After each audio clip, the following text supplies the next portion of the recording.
Well, congratulations to the both of you. What a second half, what a fight back. How pleased can you be with a point, Adam? Yeah, I think we have to take the positives from the second half. I think, from our point of view, the first two goals for them weren't good enough from us, so we had to bounce back. Luckily to get a goal before half time and give us that upbeat, to go into the second half and try and bring it back. Yeah, how much did you feel the momentum shift when you scored that goal? Yeah, I think it felt a lot, quite a lot, and the message at half time was just to keep going, try and get another goal and just keep going for the win. Well, it only took you 3 minutes, I understand, to make the desired impact. So what was the message from the manager when you came on? He said to go try score because we were getting a lot of chances. There were a lot of crosses in the box, and we needed a presence. Obviously, he's not the biggest of players, but so my job was to come help him, and I'm glad I was able to score. Well, you found one, as I said, after 3 minutes. A minute 40 after that, so nearly found another. I mean, it was a very good cross from Ugo.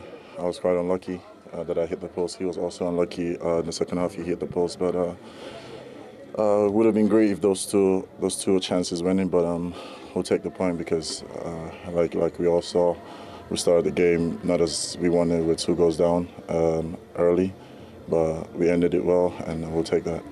Yeah, your first goal, Adam, since joining the club in January. 2 assists there as well. I suppose your arrival has coincided with a bit of an upturn in form at Wolves. Are you still able to engage in that as a side, despite being 12 points clear from safety? How are you talking about the position that you're in? I think we're just taking every game as it comes. Look, we know where we are in the league. It hasn't been good enough, but since I've come in, it's been very positive. The results have been changing. And like you said, to get my first goal is obviously nice, but the main thing's the 3 points, and we didn't quite get that today, but yeah, it's looking positive. I think 25 days now until your next game. Is that a help, a hindrance after a result like tonight and the momentum that you're trying to keep? I don't think it is. I think it gives us more time to continue to build on what we have going here, and maybe we need it. Maybe it's more time for us to go back into the trainings and work harder, build up, and plan for the next games. All right, congratulations on the point tonight. Well done. Thanks for your time. Thank you. Thank Cheers. you. Yeah, we were actually discussing Arokodare and him not starting earlier on, and what a threat and a presence he can be. He did his job, didn't he? There. Yeah, you look at Adam Armstrong, you see them there, little and large. And Adam starts because he's a fighter, he's a runner, he presses well, he leads the line. He's a little pest, but when Arokodare came on, game changed completely. And I've seen quite a few games where that's happened. He's come on, he's a presence, he knocks people about, he's always a threat in the box. And I think the way that they set out in the second half, tightened up at the back, became more compact, dominated the midfield area with Gomez and Andre, and Arokodare coming on, gave them that physical presence in the box when they put the ball in there. The first half, they didn't have that. They just had Adam busy, but they had busy and they had a threat going beyond. That's why they got the result. And Adam Armstrong, as he said there, got his first goal, which was beautifully timed just before half-time. But as we showed at half-time, Brentford are aggrieved and they have a case. Definitely, yeah. Well, let's have a look at the goal to start with. I mean, it starts with the goalkeeper, who actually picked up a ball only about 28 seconds beforehand. Armstrong, I mean, do you know what? I actually shouldn't be critical, but I thought he was in the right position. Look at Armstrong's run now. I think he should continue pulling out and leaving this big corridor. He all of a sudden kills his space, and he gets lucky that the defender actually doesn't read it. And that sounds wrong when somebody scores a goal and you sort of criticise it. This is what you're talking about, Steve. This is the back pass. And we understand that the referee may feel that is a challenge for the ball and therefore not a deliberate action. Well, I thought he was trying to pass the ball back. Brentford player just got a little toe in, but it still didn't mean he didn't pass the ball back. So I'm not sure about that. I think it was a back pass. But Armstrong's finish was a brilliant one. And once he had cut inside and took that touch with the right foot, it took the defender straight out the game, and then it was a lovely finish. So nice to see him get off the mark. Goal scorers, strikers need that. And I think he will actually have really enjoyed the second half as well, playing with somebody, playing with a physical presence up front as well, because you know, in this day and age, playing on your own, being quite a small guy, is quite a challenge. Obviously, growing up, you're always used to playing with a partner. It's quite rare nowadays, so I think he will have enjoyed that. Are you in agreement with Michael that you thought that was a back pass, that it should have been? Of course it was. Yeah. Yes. Just checking. Yes. Referee needs glasses. Or the linesman. The linesman's only 5 yards away. Yeah, that's right. But this epitomised what, from here, the 28 seconds it took to score, epitomised what Wolves did in the second half. They became braver, beat the press, and therefore had more chances to do that. And they came back well, and I think Rob Edwards is in a great position coming in. They're down, he knows that. They're fighting well, and they're building for next season. And when you look at that squad, if they can keep that squad, they're not bad. They're going to come straight back up. And Adam Armstrong may well have been signed with that in mind. He's off and running. He also could have got a second for Wolves tonight, couldn't he, at 2-1? Yeah, that's right. Again, there you go. Ball forward, they're competing more. You see, again, you see his willingness to fight, run beyond. Bit of a missed kick. He normally tucks them away, but he's in the right position at the right time. And that's why he's playing. And that's why he scores, because he persists, he fights for the ball, and then he gets into the box. Yeah. And he's there in the right area. A lovely bit of movement as well. I mean, when I watch strikers, this is the type of movement that I think you must have in your armoury if you're going to score many goals. Gets on the blind side of the defender, then just at the last minute pops up in front of him, times it to perfection. The finish is just off, but if he keeps making those types of runs and timing them like that, he'll get more chances, more goals. So Arokodare comes on. He felt he was always going to, but what an impact. Just past 3 minutes having come on, he makes it 2-2. And deservedly so.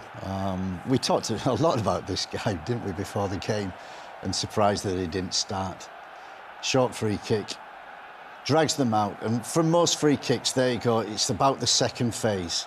Ball comes out, defenders go to sleep. You see Ajer at the back post, fell asleep.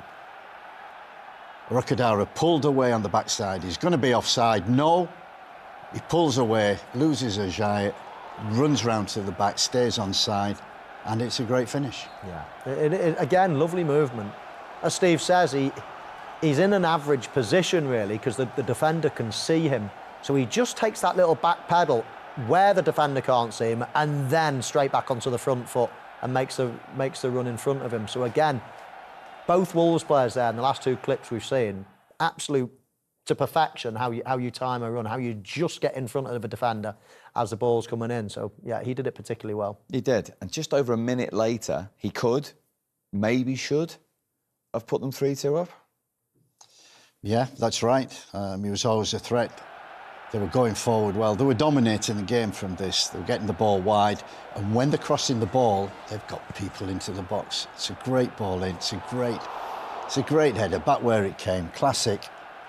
Just an inch lower, it'd have been in. Yeah, I mean, he does so much right, doesn't he? Some leap, isn't it? Oh, wow.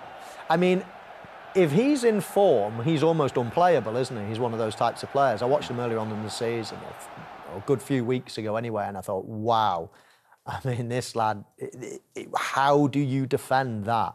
And then I went and watched him live at Molineux against Liverpool the other day, and I thought, oh, everything about him, his movement, his touch was really, really poor. And I've watched him again tonight and thought, yeah, there is a player there. I mean, again, if he's in form, you would not want to be coming up against him if you're a defender.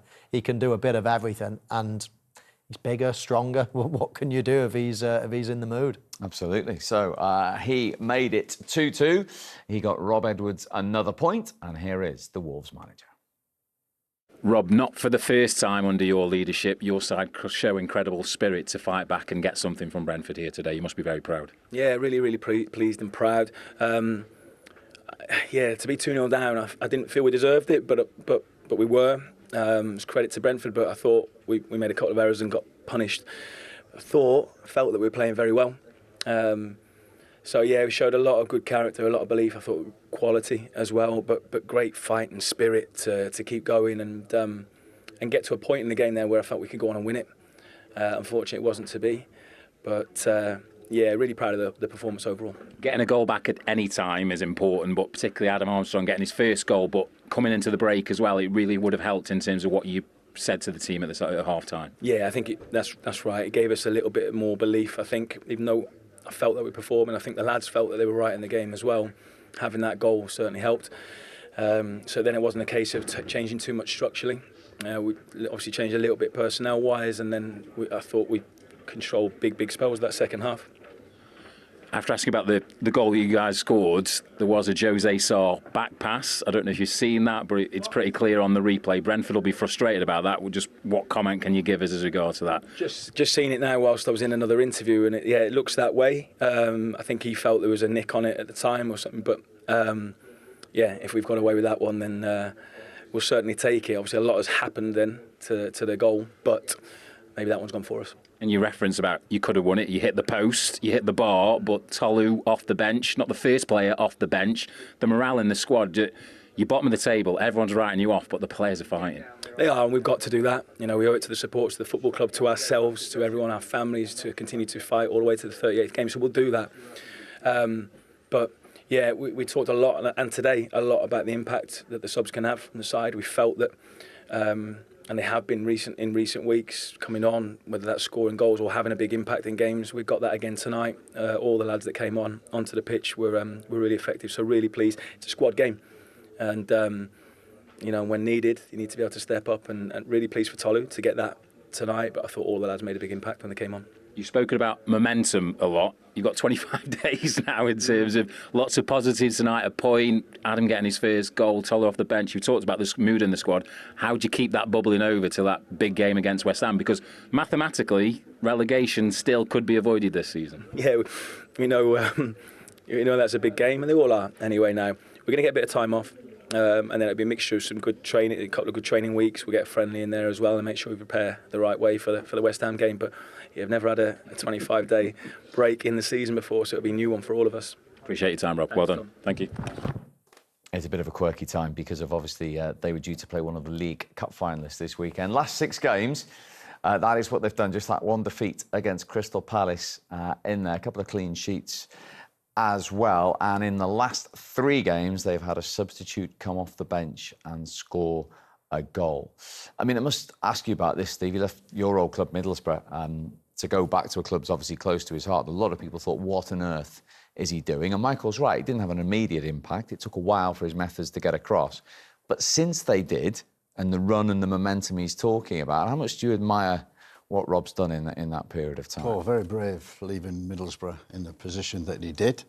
You know, I know Steve Gibson very well. He would have been very disappointed in that because he took a huge, not risk so much, but believed in his potential, so brought him in, and to lose him, yeah, would have been very disappointing for Middlesbrough. For Rob, obviously, it's the heart as well. And being from Wolves and having that connection, he felt he kind of had to do that. You know, I've been in that situation before, and it's very, very difficult. And he will only know if he's made the right choice. Probably not the end of this season, but the end of next season, because he knows coming to Wolves that probably they go down. He's building for the future, building very well. All he's focused on is making sure they finish the season well. He gets a group that he can keep, make sure the ownership can do that. And then next season, with that group, he should be pushing for promotion back. Whether that's joining Middlesbrough, who are still up there, he only will know that at the end of next season. So he's just got to pray and get the players together and get the momentum going, which he has done at the present moment. Keep it going to next season, get them back up. And Wolves are a huge club, a huge club, huge fan base. He knows that. And to become that kind of figure at your home club, it's massive. And given the situation they were in, when he walked in, if they can go down fighting with some momentum, might not even finish bottom. As I say, they're that close to Burnley now. And then they've got a manager who's just done that with Luton and got a team into the Premier League, knows what it takes, left Middlesbrough in second. Is that actually quite a good appointment from Wolves, considering where they were before he walked in. In hindsight, it's looking that way. I don't think they will finish bottom. I think they'll. I mean, they've got a really good run in. That was their toughest game of the run in so far. Everybody else is in and around them, bottom half teams. So they're still going to pick up some more points between now and the end of the season. And as I say, I don't think they'll finish bottom. And then, of course, the momentum that Steve's talking about, if you can keep building that going into the Championship and keeping most of your players with that manager that's getting a tune out of them, with the supporters that are starting to believe again, then you could actually come up a lot stronger than you were. But the key is trying to keep all those players, because big wages, less money, etc., that the club are getting, not as easy said than done. But yeah, you can certainly take a lot more positives out of Wolverhampton Wanderers now than you could a couple of months ago. What about Brentford? People will say, oh, well, they've only got 2 points in the last 12. They were on a brilliant run, but they're still, as I say, more than likely sitting as we speak in a European position for next season. We talked before the game about the home record, whereas in the first half of the season it was very good. And for some reason it's dropped off. Only they will know the reasons why.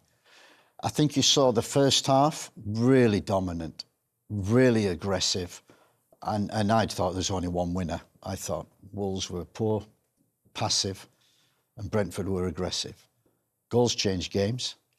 Just before half-time, they got a little knock. Second half, of course, Wolves tighten up at the back, make sure they don't make the mistakes, leave the gaps that they did in the first half.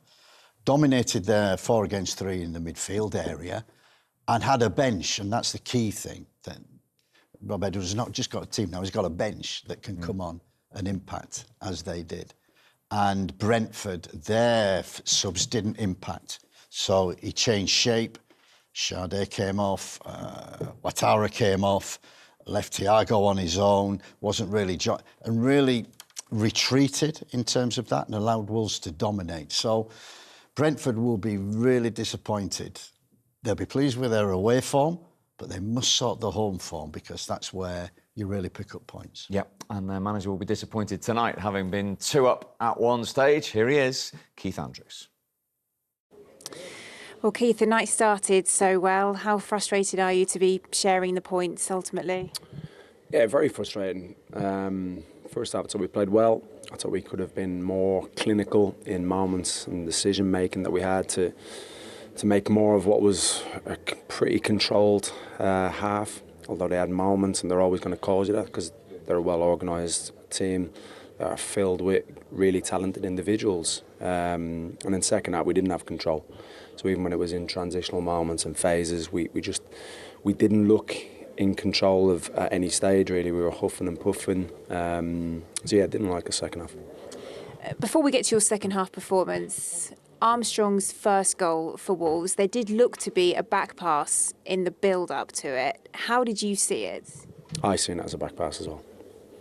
And when you say the loss of control then in the second half, was there a sense of injustice, do you think, at the bottom of any of that?